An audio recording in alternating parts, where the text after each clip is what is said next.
Guard, attention. Present arms. July 17, 1945. In the pristine, heavily guarded halls of the Cecilienhof Palace in Potsdam, just outside a shattered and ruined Berlin, the leaders of the world's dominant powers gather for a fateful summit. U.S. President Harry S. Truman, British Prime Minister Winston Churchill, and Soviet Premier Joseph Stalin meet face-to-face for the final time as the Big Three wartime alliance. With Nazi Germany completely defeated, the urgent existential threat that had bound these ideologically opposed nations together has dissolved. Now they must confront an entirely new challenge, managing the vacuum left behind.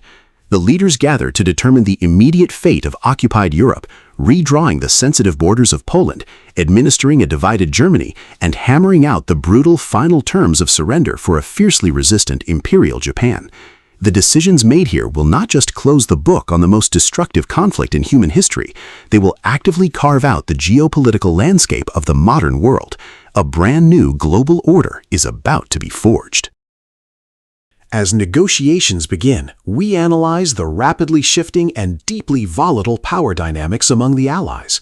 The atmosphere in Potsdam is vastly different from their previous meetings in Tehran and Yalta. President Franklin D. Roosevelt is gone, replaced by Harry Truman, a leader far more suspicious of Soviet intentions. Mid-conference, a British general election will even replace Winston Churchill with Clement Attlee, leaving Joseph Stalin as the sole veteran of wartime diplomacy. This chapter explores how the total destruction of their common enemy, Germany, instantly began to peel away the polite veneer of diplomacy, revealing the deep underlying ideological fault lines between the democratic Western allies and the communist Soviet Union. As Stalin tightens his iron grip over Eastern Europe, establishing puppet regimes in Poland, Romania, and Bulgaria, Truman and Churchill grow deeply alarmed. The focus quickly shifts from mutual liberation to aggressive containment and the competitive division of Germany into 4 distinct Allied occupation zones, transforming Central Europe into a high-stakes geopolitical chessboard.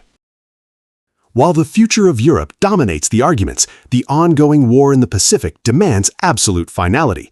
On July 26th, the conference produces the historic Potsdam Declaration, a stern ultimatum calling for the immediate, unconditional surrender of Imperial Japan under threat of prompt and utter destruction.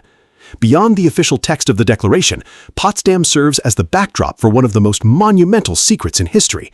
On the eve of the conference, President Truman receives word of the successful Trinity Test, the birth of the atomic bomb. Armed with this terrifying new leverage, Truman's diplomatic posture towards Stalin alters completely. We discuss the profound strategic and political consequences of these decisions, including Truman's brief casual mention of a powerful new weapon to Stalin, unaware that Soviet spies had already compromised the project. The Potsdam Declaration sets the stage for the nuclear age, directly leading to the devastating atomic bombings of Hiroshima and Nagasaki and forcing Japan's total capitulation. In retrospect, the Potsdam Conference was a profound historical paradox.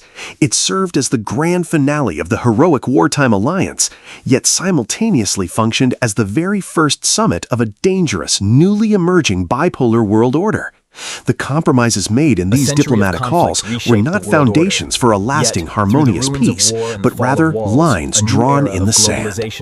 We examine how the seeds of the Cold War were deeply sown right here in Potsdam.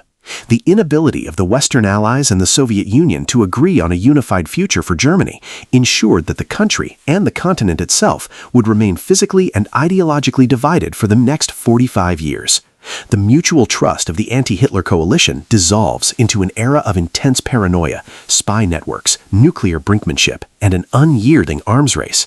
The Iron Curtain, which Churchill would soon famously describe, was effectively designed and assembled in the conference rooms of Potsdam.